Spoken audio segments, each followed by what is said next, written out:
आज आप लोगों के लिए बिहार दरोगा का जो मेंस एग्जाम देने वाले हैं उसके लिए यह नया सेट लाए हैं। नया सेट क्या है? यह पूछा हुआ प्रश्न है। पिछले वर्ष मतलब 2021 में 29/8/2021 को ESI का जो मुख्य परीक्षा होता है उसमें यह क्वेश्चन पूछा गया है। तो आप लोग देख कर जाएं इसको किस टाइप के क्वेश्चन पूछ रहे हैं, 1-2 साल 3 साल पहले के ट्रेंड क्या रहा है।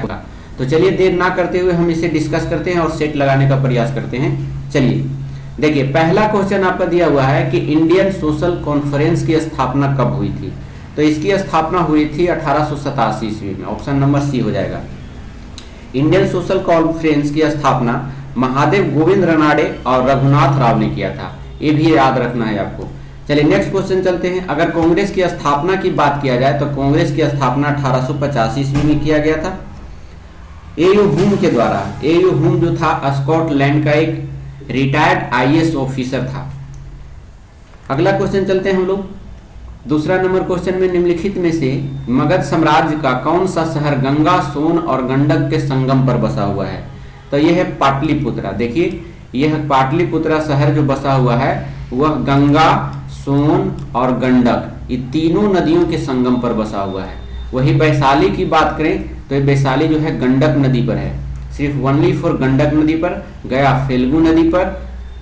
इस टाइप के क्वेश्चन जो है नदियों के किनारे पूछते रहता है। नेक्स्ट क्वेश्चन चलते हैं। तीसरा नंबर क्वेश्चन में हम लोग तीसरा नंबर में कहता है भूपर पट्टी में सर्वाधिक पाए जाने वाला खनिज कौन सा है। तो यह है फेल्डस्पार। ऑप्शन नंबर डी हो जाएगा।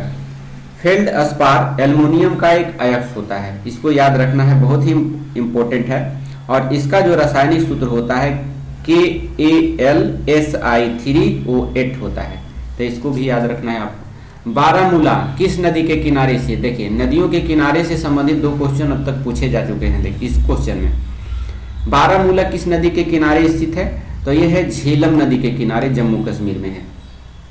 जम्मू कश्मीर जो है अब केंद्र शासित प्रदेश हो गया है। चिनाब जो है ये भी सहायक नदी है किसकी, सिंधु की सहायक नदी। सबसे बड़ी सहायक नदी सिंधु की यह चिनाब नदी है। नेक्स्ट क्वेश्चन चलते हैं हम लोग। जंग का रासायनिक नाम क्या है। जैसे लोहे पर जो जंग लग रहा है उसका रासायनिक नाम पूछ दिया है क्या है। तो इसका रासायनिक नाम है जल योजित ferric oxide. Option number C हो जाएगा। अगला क्वेश्चन चलते हैं हम लोग 6ठा नंबर क्वेश्चन में। ऑटोमोबाइल से निकलने वाली निम्न में से कौन सी गैस सर्वाधिक जहरीली होती है। तो ये जहरीली होती है कार्बन मोनोऑक्साइड। जितने भी गाड़ी घोड़ा है जो चलते हैं तेल से, तो उससे जो धुआं निकलता है उजला धुआं वह कार्बन मोनोऑक्साइड होता है। वही काला धुआं जो होता है कार्बन डाइऑक्साइड होता है। जैसे आपको पूछ दे सिगरेट से कौन सी धुआं निकलता है तो कार्बन मोनोऑक्साइड, क्योंकि उजला धुआं होता है। और गाड़ी के वाहन से पूछ देगा काला धुआं कौन सा होता है तो कार्बन डाइऑक्साइड होता है। नेक्स्ट क्वेश्चन चलते हैं हम लोग। कोरबा कोयला खदान भारत के किस राज्य में स्थित है। तो कोरबा जो है ऑप्शन नंबर बी छत्तीसगढ़ में है। अगला क्वेश्चन चलते हैं हम लोग, बने रहे हमारे साथ वीडियो में। 8वां नंबर क्वेश्चन कह रहा है निम्नलिखित में से कौन सा नवीनकरणीय पुनर्चक्रण स्रोत है। तो पुनर्चक्रण स्रोत जो है ऑप्शन नंबर बी लोहा हो जाएगा। लोहा गैर नवीनकरणीय पुनर्चक्रण स्रोत है, अर्थात जिन संसाधनों को एक बार उपयोग करने के बाद पुनः उपयोग नहीं किया जा सकता है, उन्हें नहीं बदला जा सकता है, तो उसे जो है गैर नवीनकरणीय संसाधन कहते हैं। अगला क्वेश्चन चलते हैं। बेकिंग सोडा का रासायनिक सूत्र होता है या क्या है। तो बेकिंग सोडा का रासायनिक सूत्र होता है सोडियम बाइकार्बोनेट, जिसको खाने वाला सोडा भी कहते हैं, NaHCO3 होता है। अगला क्वेश्चन चलते हैं। निम्नलिखित में से कौन सी नदी द्वारा बनाई गई एक निपेक्षी भू आकृति है। तो भू आकृति की बात कर रहा है तो ऑप्शन नंबर ए हो जाएगा जलोढ़ पंख। नेक्स्ट क्वेश्चन चलते हैं। कोरापुट निम्नलिखित में से किसके लिए प्रसिद्ध है। तो कोरापुट जो प्रसिद्ध है बॉक्साइड के लिए। बॉक्साइड एल्युमिनियम का अयस्क होता है। अबरक की बात करें तो अबरक में है सबसे प्रचुर मात्रा में है। जो पहले की बात करें तो झारखंड में है, लेकिन न्यू अगर बात करें तो सबसे अधिक अबरक का उत्पादन अब आंध्र प्रदेश में होता है। नेक्स्ट क्वेश्चन चलते हैं। पश्चिमी विक्षोभ भारत में प्रवेश करने से पहले किस समुद्र से नमी प्राप्त करता है। तो 12 का सी हो जाएगा आंसर, कैस्पियन सागर से। या नमी प्राप्त करते हैं। 13 नंबर क्वेश्चन में हम आपको लेके चलते हैं, बने रहेंगे हमारे साथ वीडियो में। 13 नंबर में देख लीजिए क्वेश्चन क्या कह रहा है। 13 नंबर में कह रहा है सदीकपुर सिनौली निम्नलिखित में से कहाँ है।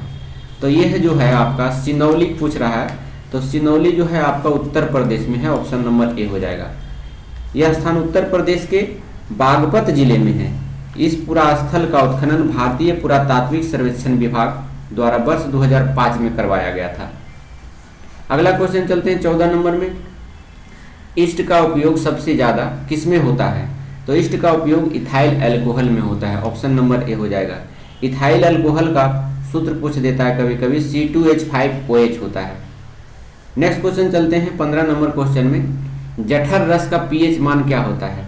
तो जठर रस का पीएच मान जो होता है 2 होता है। सफ़ेद फास्फेरस का आकार होता है, तो सफ़ेद फास्फेरस का आकार चतुष्फलकीय होता है, ऑप्शन नंबर बी हो जाएगा। 17 नंबर क्वेश्चन में चलते हैं। चावल की खेती के लिए उपयुक्त जलवायु कौन सी है। तो चावल की खेती के लिए जो जलवायु है उष्णकटिबंधीय जलवायु होता है।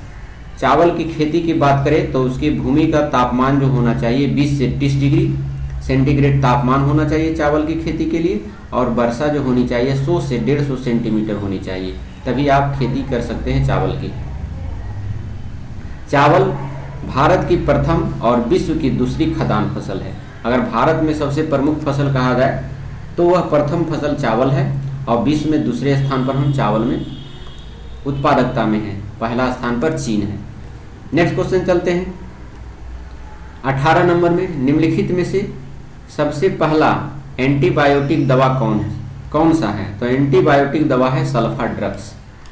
अगला क्वेश्चन चलते हैं। निम्नलिखित में से कौन सबसे अधिक प्रत्यास्था अर्थात लचीला इसमें सबसे ज़्यादा कौन सा है। देखिए अधिकतर बच्चे मारेंगे रबर को, लेकिन रबर ऑप्शन मारिएगा तो लड्डू नंबर मिलेगा। सबसे अधिक जो है लचीला होता है स्टील, ऑप्शन नंबर ए हो जाएगा। नेक्स्ट क्वेश्चन चलते हैं हम लोग 20वां नंबर क्वेश्चन में। निम्नलिखित में से किसकी तरंगदैर्घ्य सबसे कम है। तो तरंगदैर्घ्य की बात करें तो एक्स किरणें की तरंगदैर्घ्य सबसे कम होती है। नेक्स्ट क्वेश्चन चलते हैं। लोकसभा अध्यक्ष अपना त्यागपत्र किसे सौंपता है। तो लोकसभा के अध्यक्ष अपना त्यागपत्र जो है उपाध्यक्ष को सौंपते हैं, और उपाध्यक्ष जो है अपना त्यागपत्र अध्यक्ष को सौंपते हैं। ये दोनों बात, जैसे उपराष्ट्रपति है तो उपराष्ट्रपति अपना त्यागपत्र राष्ट्रपति को देते हैं, और राष्ट्रपति त्यागपत्र उपराष्ट्रपति को देते हैं। नेक्स्ट क्वेश्चन चलते हैं। अगला क्वेश्चन चलते हैं हम लोग। प्रकाश तरंग और ध्वनि तरंगे के बीच का अंतर निम्नलिखित में से किस घटना पर आधारित है। तो 22 नंबर का ऑप्शन हो जाएगा ध्रुवीकरण। देखिए ध्रुवीकरण जो है प्रकाश और ध्वनि के बीच का अंतर, तो ध्रुवीकरण जो होता है यही अंतर है। व्यतिकरण और अपवर्तन प्रवर्तन ये प्रकाश में होता है, जबकि ध्वनि में है जो ध्रुवीकरण होता है, ये ध्रुवीकरण जो है प्रकाश में नहीं होता है। अगला क्वेश्चन चलते हैं। निम्नलिखित में से किस शिलालेख में अशोक के नाम का उल्लेख किया गया है। तो अशोक का नाम अशोक मिलता है मास्की अभिलेख में। अशोक मौर्य साम्राज्य का शासक था। अशोक ने देवानाम प्रिय एवं प्रियदर्शी की उपाधि भी धारण किया था। मास्की, गुर्जरा, नेट्टूर एवं उद्गोलन अभिलेख में अशोक का वास्तविक नाम अशोक मिलता है, तो इसे भी आप याद रखेंगे। नेक्स्ट क्वेश्चन चलते हैं। चलती कार में अचानक ब्रेक लगाने पर यात्री आगे की ओर झुकना निम्नलिखित में से किसका उदाहरण है। तो 24 का ए हो जाएगा, गति जड़त्व के कारण ऐसा होता है। हुंडरू जलप्रपात किस नदी पर अवस्थित है। तो हुंडरू जलप्रपात जो है स्वर्ण रेखा नदी पर स्थित है। पठारी क्षेत्रों में अधिक ऊंचाई पर तीव्र गति से नीचे की ओर प्रवाहित जल धारा को ही कहा जाता है जलप्रपात। तो जलप्रपात स्वर्ण रेखा नदी। नेक्स्ट क्वेश्चन चलते हैं हम 26 नंबर क्वेश्चन में हम चलते हैं। 26 नंबर में बने रहेंगे हमारे साथ वीडियो में। 26 नंबर में देखिए क्या कह रहा है। 26 नंबर में कह रहा है निम्नलिखित में से कौन सा अनुच्छेद कुछ मामलों में उच्च न्यायालय में स्थानांतरण से संबंधित है। तो ऑप्शन नंबर डी हो जाएगा स्थानांतरण से, ऑप्शन नंबर 228 अनुच्छेद 228 में ऐसा वर्णन है। अगला क्वेश्चन है मानव नेत्र के किस भाग पर किसी वस्तु का प्रतिबिंब बनता है। तो प्रतिबिंब आंख पर कहाँ बनता है इसके बारे में पूछ रहा है। तो ये बनता है रेटिना या दृष्टि पटल पर। अगला क्वेश्चन चलता है प्याज अपने भोजन को संग्रहित करता है। 28 नंबर का क्वेश्चन, ऐसा क्वेश्चन पूछते रहता है हमेशा, ऑप्शन नंबर बी हो जाएगा, तो पत्तियों में संग्रहित करता है 28 का। 29 का हम लोग चलते हैं, थाई पुसम त्यौहार कहाँ मनाया जाता है? तो थाई पुसम त्यौहार यह मनाया जाता है तमिलनाडु में। प्रोटीन का पाचन कहाँ से शुरू होता है? तो प्रोटीन का पाचन जो शुरू होता है मुंह से शुरू हो जाता है, ऑप्शन नंबर सी। जब मुंह में लेते हैं तो तभी शुरू हो जाता है पाचन क्रिया। लेकिन पूर्ण रूप से पाचन की बात करें तो आपका छोटी आंत में पूर्ण रूप से पाचन होता है। बड़ी आंत की बात करें तो बड़ी आंत में है जल का अवशोषण होता है। अमाशय में एक जठर रस होता है जिससे भी हार्मोन निकलते हैं। चलिए नेक्स्ट क्वेश्चन चलते हैं, काजू के उत्पादन के लिए उपयुक्त मिट्टी कौन सी है? यह क्वेश्चन दरोगा में अभी हाल फिलहाल जो 17 तारीख वाला में हुआ था उसमें यह क्वेश्चन पूछा गया है। सेकेंड शिफ्ट वाला क्वेश्चन में पूछा गया है, लेकिन उलट के पूछा था, काजू ऑप्शन में दिया गया था। तो 31 नंबर का क्वेश्चन देख लीजिए, आपका काली मिट्टी में होता है। माफ कीजिएगा, 31 नंबर का क्वेश्चन है, लेटेराइट मिट्टी में होता है काजू का उत्पादन। लेटेराइट, काजू का उत्पादन जो होता है उपयुक्त मिट्टी में से कौन है? तो लेटेराइट मिट्टी हो जाएगा, ये काली मिट्टी नहीं। काली मिट्टी में कपास की खेती बहुत अधिक मात्रा में होती है, जो गुजरात और महाराष्ट्र इसके लिए प्रसिद्ध है। जलोढ़ मिट्टी की बात करें तो जलोढ़ मिट्टी सबसे अधिक भारत में पाया जाता है। और लाल मिट्टी की बात करें तो लाल मिट्टी जो है झारखंड के पठारी क्षेत्रों में भी पाया जाता है, तमिलनाडु के क्षेत्रों में भी पाया जाता है। चलिए अगला क्वेश्चन चलते हैं, 32 नंबर में कांवरताल झील कहाँ है? तो कांवरताल झील आपका जो है यह बिहार में बेगूसराय में है, बेगूसराय जिले में है। और यह झील बिहार का प्रथम रामसर साइट के रूप में घोषित किया गया है। देश का 39वां रामसर साइट है बेगूसराय में जो है कांवरताल। यह देश का पूछेगा तो 39 नंबर पर है जो रामसर स्थल है। ऐसे बिहार का जो है प्रथम है जो रामसर स्थल है। अगला क्वेश्चन चलते हैं हम लोग 33 नंबर क्वेश्चन में, तत्कार किस नृत्य का रूप है? तो तत्कार जो है आपका ये हो जाएगा कथक से संबंधित नृत्य है। अगला क्वेश्चन है 34 में चलते हैं हम। 34 नंबर क्वेश्चन, भारत छोड़ो आंदोलन 1942 ईस्वी के समय जेल से भागकर किसने भूमिगत होकर लड़ाई लड़ी थी? तो ये आपका हो जाएगा option number A, Jayaprakash Narayan. Jayaprakash Narayan जो हजारीबाग जेल में थे वहां से भागे थे और नेपाल चले गए थे। वहां नेपाल से उन्होंने आजाद दास्ता का गठन किया, वहीं से लड़ाई लड़ रहे थे। चलिए नेक्स्ट क्वेश्चन चलते हैं हम लोग, यूनिसेफ का मुख्यालय कहाँ है? तो यूनिसेफ का मुख्यालय जो है आपका न्यूयॉर्क में, ऑप्शन नंबर सी हो जाएगा। यूनिसेफ की स्थापना की बात करें तो इसकी स्थापना 11 दिसंबर 1946 ईस्वी की हुई थी। और इस संगठन का पुराना नाम संयुक्त राष्ट्र अंतर्राष्ट्रीय बाल आपातकालीन कोष था पहले, अब है जो यूनिसेफ कर दिया गया है। इसका काम है शांति फैलाना, शिक्षा से संबंधित, विज्ञान से संबंधित, है ना, एजुकेशन से संबंधित कार्य करना पूरे विश्व में। अगला क्वेश्चन है 36 नंबर में चलते हैं। 36 नंबर में कह रहा है राजा राम मोहन राय को राजा की उपाधि किसने दिया था? तो ऑप्शन नंबर बी हो जाएगा, अकबर द्वितीय के द्वारा जो है राजा राम मोहन राय को राजा की उपाधि दिया गया था। नेक्स्ट क्वेश्चन चलते हैं, विश्व मानवाधिकार दिवस कब मनाया जाता है? तो विश्व मानवाधिकार दिवस जो है 10 दिसंबर को मनाया जाता है, ऑप्शन नंबर बी। संयुक्त राष्ट्र मानवाधिकार परिषद का गठन के बारे में अगर पूछ दिया जाए तो इसका गठन हो जाता है 2006 ईस्वी में। 38 नंबर क्वेश्चन में हम लोग चलते हैं, उत्तर भारत में भक्ति आंदोलन का प्रारंभ किस संत ने किया? तो ऑप्शन नंबर हो जाएगा रामानंद। उत्तर भारत में भक्ति आंदोलन की शुरुआत रामानंद ने किया था। भक्ति आंदोलन मध्यकालीन हिंदू धार्मिक आंदोलन था और भक्ति आंदोलन की शुरुआत दक्षिण भारत में अलवार संत नयनाथ संतों के द्वारा किया गया था। अगला क्वेश्चन चलते हैं, कौन सा क्षेत्र उच्च न्यायालय के अंतर्गत नहीं आता है? तो उच्च न्यायालय के अंतर्गत परामर्शी अधिकार यह नहीं आता है। बाकी अपीलीय अधिकार, निरीक्षण अधिकार और आरंभिक अधिकार ये सभी जो है उच्च न्यायालय के अंतर्गत आते हैं। परामर्शी अधिकार यह नहीं आते। संविधान के अनुच्छेद 143 के तहत केवल सर्वोच्च न्यायालय को परामर्शी अधिकार प्राप्त है। नेक्स्ट क्वेश्चन चलते हैं हम लोग, अगला नंबर क्वेश्चन लेके चलते हैं आपको हम। 40 नंबर क्वेश्चन में हमारे साथ जुड़े रहिएगा। चलिए देखिए 40 नंबर क्वेश्चन में क्या कह रहा है कि स्टेपी क्षेत्र किस फसल के लिए प्रसिद्ध है? तो स्टेपी जो है गेहूं के लिए प्रसिद्ध है। स्टेपी एक घास का क्षेत्र होता है, वहाँ घास के क्षेत्र में वहाँ ज़मीनों को जुताई करके वहाँ अच्छी खासी गेहूं की फसल उत्पादन की जाती है। तो स्टेपी क्षेत्र किसके लिए प्रसिद्ध है? गेहूं के लिए। अगला क्वेश्चन है, किस कंपनी द्वारा रेलवे की शुरुआत पहली बार की गई थी? किस कंपनी के द्वारा पूछ दिया गया है, तो 41 का ये हो गया, ग्रेट इंडियन पेनिनसुला रेलवे के द्वारा यह जो है कार्य किया गया था। अगला क्वेश्चन है, सरकार के वित्तीय खर्च पर अंतिम टिप्पणी कौन करता है? तो अंतिम टिप्पणी जो है नियंत्रण एवं महालेखा परीक्षक करता है। अगला नंबर क्वेश्चन में हम लोग चलते हैं 43 नंबर में, हमारे साथ जुड़े रहिएगा। 43 नंबर में देखिए क्या कह रहा है। 43 नंबर में कह रहा है, संविधान की कौन सी विशेषता वास्तविक रूप से संघात्मक नहीं है? तो ऑप्शन नंबर डी हो जाएगा, एकीकृत न्यायपालिका।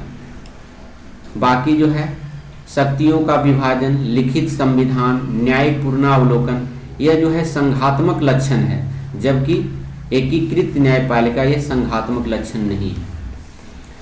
44 नंबर क्वेश्चन में हम लोग चलते हैं। 44 नंबर में, किस संविधान संशोधन के तहत राष्ट्रपति को मंत्रिमंडल की राय को मानने के लिए बाध्य किया गया?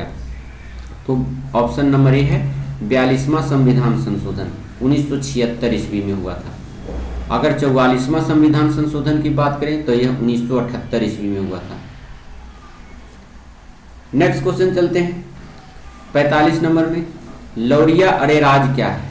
तो लौरिया अरेराज जो है एक स्तंभ लेख है। ऑप्शन नंबर ए हो जाएगा 45 का। नेक्स्ट है, कैंसर कोशिका की परीक्षण को क्या कहते हैं? यानी कैंसर जांच को क्या कहा जाता है? तो बायोप्सी कहा जाता है। नेक्स्ट क्वेश्चन चलते हैं 47 नंबर में, भूमध्य रेखा से ध्रुवों की ओर जाने पर जी अर्थात गुरुत्वजनित त्वरण का मान क्या होता है? तो यह बढ़ जाता है। नेक्स्ट क्वेश्चन चलते हैं, पारिस्थितिकी तंत्र में ऊर्जा का प्राथमिक स्रोत क्या है? तो ऊर्जा का प्राथमिक स्रोत सूर्य का प्रकाश है। ऑप्शन नंबर ए हो जाएगा। भारतीय वनस्पति सर्वेक्षण संस्थान कहाँ है? यह हाईलाइटेड क्वेश्चन है, हमेशा पूछते रहता है। भारतीय वनस्पति सर्वेक्षण कहाँ है?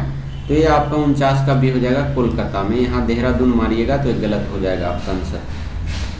भारतीय वनस्पति सर्वेक्षण संस्थान की स्थापना की बात करें तो 1890 ईस्वी में हुआ था, और इस संस्थान की स्थापना जो है जॉर्ज किंग के निर्देशन में किया गया था। नेक्स्ट क्वेश्चन चलते हैं, पोंग बांध भारत के किस राज्य में स्थित है? तो पोंग बांध जो है ये हिमाचल प्रदेश में है। यह पोंग बांध ब्यास नदी पर बनाया गया है जो हिमाचल प्रदेश में है। 50 के बाद 51 नंबर में हम लोग चलते हैं, भारत के संविधान की 8वीं अनुसूची में कितने भाषा को सम्मिलित किया गया है? तो यह 22 भाषा को सम्मिलित किया गया था। मूल संविधान की बात करें तो 8वीं अनुसूची में उस समय 14 भाषाएं शामिल थी, लेकिन 21वां संविधान संशोधन अधिनियम 1967 ईस्वी हुआ तो उसमें एक भाषा को जोड़ा गया, सिंधी भाषा को। तो 8वीं अनुसूची में 15 भाषा हो गई। फिर 71वां संविधान संशोधन 1992 ईस्वी में हुआ था तो 8वीं अनुसूची में 3 भाषा जोड़ी गई, नेपाली, मणिपुरी और कोंकणी को। तो 15 3 18 भाषा हो गया। और 92वां संविधान संशोधन जब हुआ था 2003 ईस्वी में तो बोडो, डोंगरी, मैथिली एवं संथाली को जोड़ा गया। तो इस प्रकार से 8वीं अनुसूची में भाषा की संख्या 22 हो गई।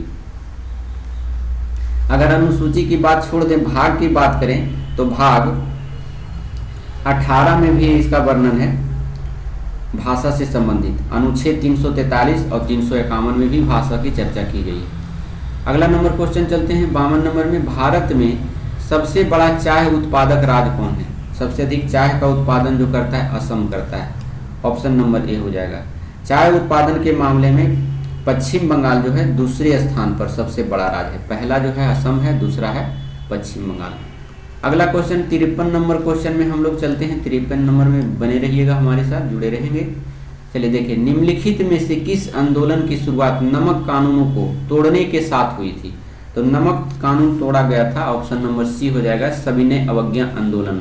और सविनय अवज्ञा आंदोलन की शुरुआत 12 मार्च 1930 ईस्वी को गांधी जी ने डांडी मार्च के साथ शुरू किया। देखिए, अगर यात्रा की बात करें, सविनय अवज्ञा आंदोलन की यात्रा तो 12 मार्च 1930 ईस्वी को यात्रा हुआ था, लेकिन अगर शुरुआत की बात करें तो 6 अप्रैल 1930 ईस्वी को डांडी पहुंचे थे और नमक कानून को तोड़कर उन्होंने सविनय अवज्ञा की शुरुआत किया था। तो इसको याद रखना है, यात्रा की बात रहे तो आपको मारना है 12 मार्च 1930, लेकिन शुरुआत की बात करें तो 6 अप्रैल 1930 ईस्वी को नमक कानून को भंग किया था और उसी के दौरान है जो यह शुरू हो गया था। चलिए नेक्स्ट क्वेश्चन चलते हैं 54 नंबर में हम लोग। बृहद ट्रक मार्ग यानी ग्रैंड ट्रंक रूट निम्न में से किससे संबंधित है? तो यह है सड़क परिवहन से, ऑप्शन नंबर ए हो जाएगा। तो फ्रेंच ओपन 2020 महिला एकल वर्ग का खिताब किसने जीता? 55 का दिया हुआ है, तो ये जीता था ईगा स्वीटेक ने, ऑप्शन नंबर सी हो जाएगा। नेक्स्ट क्वेश्चन चलते हैं हम लोग। स्मार्ट सिटी इंडिकेट्स 2020 इसमें कौन सा देश शीर्ष पर रहा था? तो ये देखिए पुराना क्वेश्चन है, 2020 का पूछा हुआ है, तो ऑप्शन नंबर ए हो जाएगा, सिंगापुर में हुआ था। नेक्स्ट क्वेश्चन चलते हैं 57 नंबर में। 57 में देखिए क्या कर रहा है, 57 का 2020 के प्रतिष्ठित गोल्डन पीकॉक पर्यावरण प्रबंधन पुरस्कार के किस सार्वजनिक क्षेत्र के उपक्रम को सम्मानित किया गया? तो 57 का ए हो जाएगा, ऑप्शन नंबर ए। भारतीय इस्पात प्राधिकरण लिमिटेड, जिसको सेल कहा जाता है। नेक्स्ट क्वेश्चन चलते हैं। भारत ई मार्केट निम्नलिखित में से किसके द्वारा लॉन्च किया गया? तो यह लॉन्च किया गया था आपका ऑप्शन नंबर डी हो जाएगा, confederation of all India trades, option number D हो जाएगा। नेक्स्ट है आईआईटी मद्रास ने हाल ही में से किस नाम से इलेक्ट्रिक ट्यूब व्हीकल्स लॉन्च किया? तो ऑप्शन नंबर ए, ये पुराना क्वेश्चन है, आप लोग इस पर ध्यान ना दें। पाई बीमा। देखिए गुलजार देहलवी जिनका हाल ही में निधन हो गया किस क्षेत्र से संबंधित था? तो ये पुराना क्वेश्चन है, तो ऑप्शन नंबर सी हो जाए, कवि से संबंध रखते थे। Next making of a general a Himalayan echo के लेखक कौन है? तो 61 का ये हो जाएगा, conference Himalaya Singh, option number A. सिलाम और इन्फ्यूसर जो हाल ही में खबरों में थे किस क्षेत्र से संबंधित है? तो 62 का ये बी, पर्यावरण से संबंधित है। 63 नंबर में है मनोज दास जिनका हाल ही में निधन हो गया, वे क्या थे? तो मनोज दास जो थे एक लेखक थे। पुराना है जो करेंट अफेयर है, मेंस में पूछा गया है ईएसआई में, तो इसे आप ध्यान ना दें क्योंकि आपका मेंस में है जो नहीं पूछा जाएगा, आपका करेंट नहीं पूछा जाएगा। तो करेंट के लिए बेफिक्र हैं, आज तक नहीं करेंट पूछा गया है बिहार दरोगा में।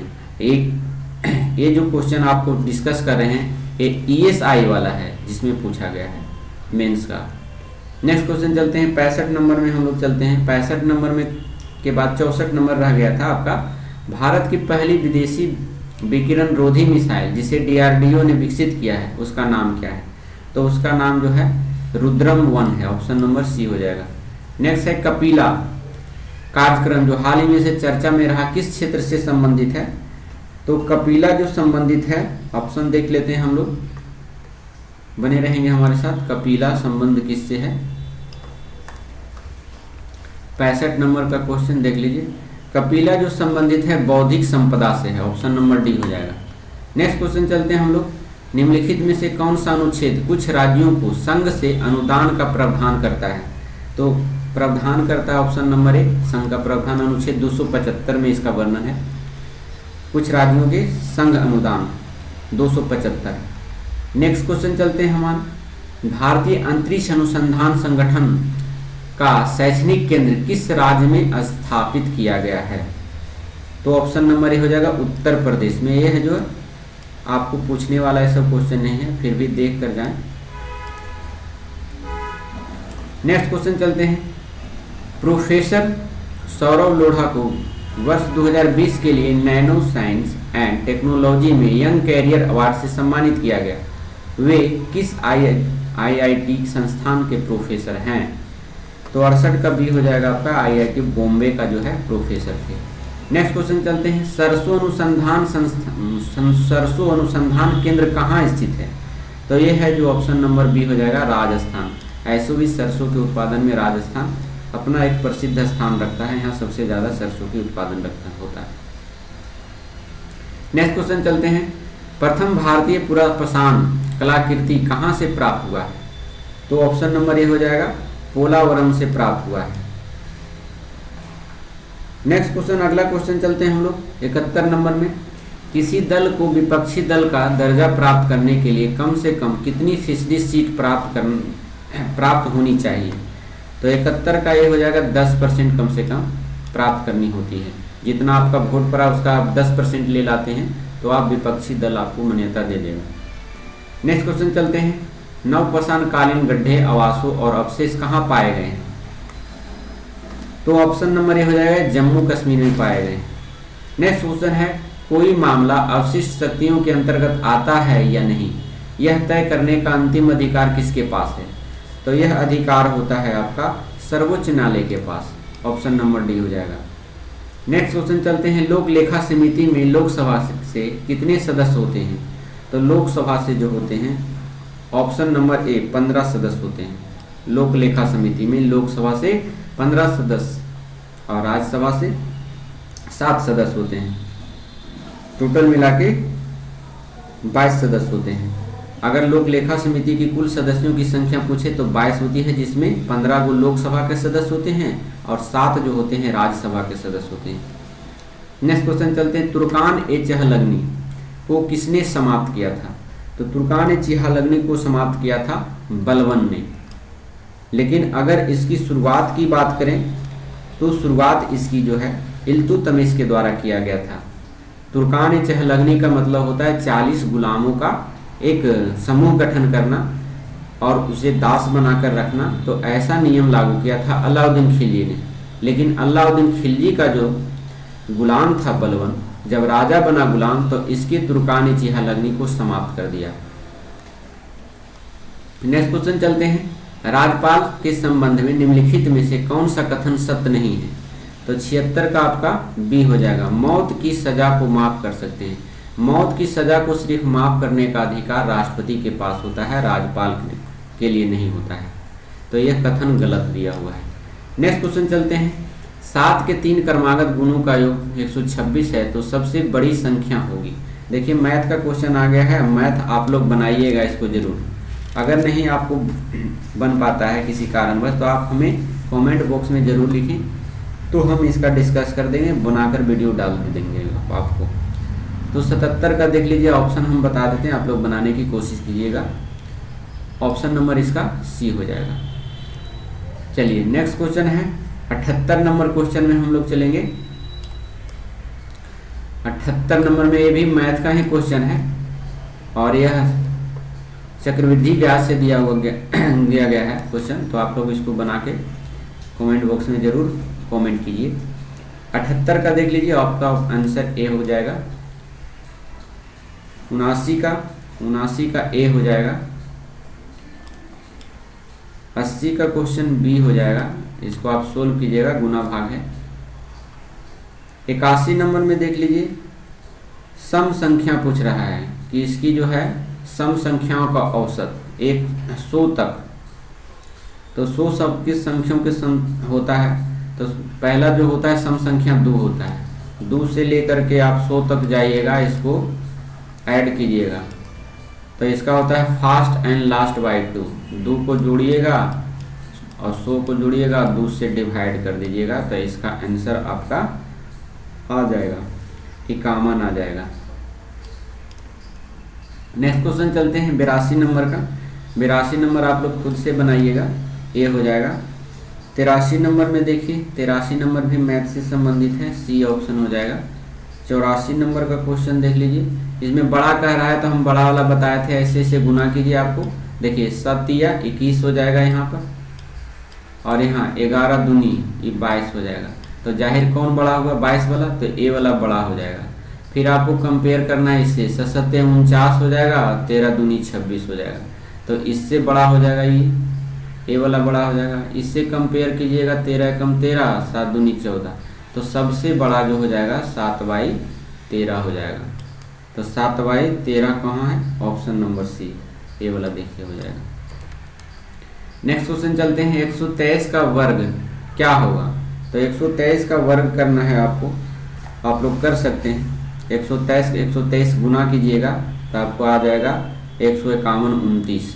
151 ऑप्शन नंबर ए आ जाएगा आपका। देखिए इसको क्यू निकालने के लिए कह रहा है, इसका गुणनखंड कीजिएगा, 3 का पेयर लगाइएगा, जितना पेयर होगा उसको गुना कर दीजिएगा, तो इसका आ जाएगा आपका आंसर 16 आ जाएगा। इसको गुना कीजिएगा, देखिए रूट 8 है और रूट 14 को, रूट 8 और 14 को गुना कीजिएगा तो 8 गुने 14, 14 8 बरियोतल से 112 हो जाएगा, और 112 का रूट निकालिएगा तो 4 चौका 16, 16 सते बरियोतल से ऑप्शन नंबर ए हो जाएगा आपका, 87 का ए हो जाएगा। 88 नंबर क्वेश्चन में चलते हैं। 88 नंबर का देख लीजिए, आपको कह रहा है इतना बॉल है, इतना रन बनाता है, तो उसका स्ट्राइक रेट क्या पूछ रहा है, ऑप्शन नंबर सी हो जाएगा इसका। बना के देखेंगे आप लोग। यदि आने वाला परसों सोमवार है तो बीता हुआ परसों कौन सा दिन था, तो ये क्वेश्चन है रीजनिंग का, तो ऑप्शन नंबर डी बृहस्पतिवार हो जाएगा इसका। चलिए, किसी पंक्ति में कमलेश आगे से 10वें स्थान पर और पीछे से 8वें स्थान पर है, तो पंक्ति में कुल कितने व्यक्ति हैं। तो देखिए ऐसा क्वेश्चन है तो फर्स्ट एंड लास्ट बाय 2 होता है इसका। कुल व्यक्तियों की संख्या, इसको जोड़ देंगे 10 और फिर 8 जोड़ देंगे और फिर 1 घटा देंगे, तो इसका आंसर हो जाएगा 17। 10 को जोड़िएगा 8 तो 18 हो जाएगा, 18 में 1 घटा दीजिएगा तो कितना हो जाएगा 17। नेक्स्ट क्वेश्चन चलते हैं 91 नंबर में। यदि सफेद को काला, काला को लाल, लाल को नीला कहा जाता है तो दूध का रंग क्या होगा। देखिए दूध का रंग उजला होता है, वास्तविक में दूध का रंग कैसा होता है, उजला होता है, लेकिन यहाँ से आपको पकड़ना है कि सफेद को काला कहा गया, तो देखिए दूध को काला कहा गया था, इसका आंसर क्या हो जाएगा, काला हो जाएगा। 91 का ए हो जाएगा आपका आंसर। नेक्स्ट क्वेश्चन चलते हैं हम लोग 92 नंबर क्वेश्चन में, हमारे साथ जुड़े रहेंगे आप लोग। 92 नंबर क्वेश्चन में देखिए क्या कह रहा है। देखिए आपका रीजनिंग दिया हुआ है 42 अनुपात इतना दिया हुआ है, समानुपात वाट और इतना दिया हुआ है, इसको आपको दिमाग लगा के बनाना है। ऑप्शन नंबर है इसका बी आ जाएगा, इसका आंसर 46 आ जाएगा। 93 नंबर क्वेश्चन में चलते हैं, इसका ए हो जाएगा। 94 नंबर में आप लोग बनाइएगा, 94 नंबर का भी ए आ जाएगा आंसर। 95 नंबर देख लीजिए, 95 का यहाँ पर आपका बी हो जाएगा आंसर। ये सब बनाइएगा, आप लोग खुद रीजनिंग बनाते ही होंगे। चलिए विषम को पता लगाना है आपको। 96 नंबर का देख लीजिए, बीजीएम हो गया अल्टीमीटर, वोल्ट मीटर, अमीटर, ग्लेमोमीटर। ये ऊंचाई मापने का अंत है, जबकि अन है जो विद्युतीय उपकरण मापा जाता है। ये जो है विद्युतीय अल्टीमीटर से है, जो अल्टीमीटर ऊंचाई मापने का अंत है, माफ कीजिएगा। ये अल्टीमीटर जो है इससे ऊंचाई मापा जाता है, जबकि अमीटर, वोल्ट मीटर, ग्लेमोमीटर ये सबसे विद्युत धारा की माप होती है, विद्युत धारा मापने का उपकरण होता है। चलिए नेक्स्ट क्वेश्चन चलते हैं 97 नंबर में। चयन कीजिए दी गई आकृति को निहित है, ऐसा आकृति खोजना है इन सभी में कहाँ पर है, कहाँ पर आपको दिखाई पड़ रहा है 97 नंबर में। तो देखिए डी में दिखाई पड़ रहा है, यहाँ से इस टाइप से, यहाँ से आइए ऐसे जाइए, ऐसे ऐसे ऐसे, तो यहाँ देखिए यहाँ से ऐसे आइए, ऐसे जाइए, ऐसे आइए, ऐसे ऐसे, इस ऑप्शन में है जो आपका दिखाई पड़ रहा है, तो ऑप्शन नंबर डी है। 98 नंबर क्वेश्चन में चलते हैं। दिए गए इकाइयों को सही क्रम में व्यवस्थित करें। देखिए यहाँ पर 98 का आंसर डी हो जाएगा आपका। 99 नंबर क्वेश्चन में देखिए आपको इस टाइप का क्वेश्चन है, जो रीजनिंग वाला फिगर टाइप का दे दिया है। 99 का ऑप्शन सी हो जाएगा। नेक्स्ट क्वेश्चन है, ये भी फिगर वाला क्वेश्चन दिया हुआ है, इसको है इस टाइप से जो है मोड़ा जाता है, फिर इस टाइप से काटा जाता है, तो कैसा दिखाई पड़ेगा इसको खोलने के बाद। तो 100 नंबर का ये वाला हो जाएगा, इसको खोलेंगे तो आपका ये आंसर हो जाएगा। तो आशा करते हैं कि 100 नंबर तक क्वेश्चन आपका मेंस का जो दरोगा में पूछा हुआ क्वेश्चन है ईएसआई दरोगा में, तो इसका क्वेश्चन हम डिस्कस करा दिए हैं। तो आशा करते हैं कि आपको हमारा वीडियो अच्छा लगा होगा। अगर हमारा वीडियो आपको अच्छा लगता है तो कृपया करके चैनल को सब्सक्राइब कर लीजिए और बेल आइकन को दबा दीजिए, ताकि जो भी हम कंटेंट डालें वो सबसे पहले आपको हो जाए, आप पढ़ें, आप बनाएं। तो मिलते हैं फिर ऐसी सेट के साथ अगले सेट में। जब तक के लिए धन्यवाद। Thank you so much. Thank you for watching.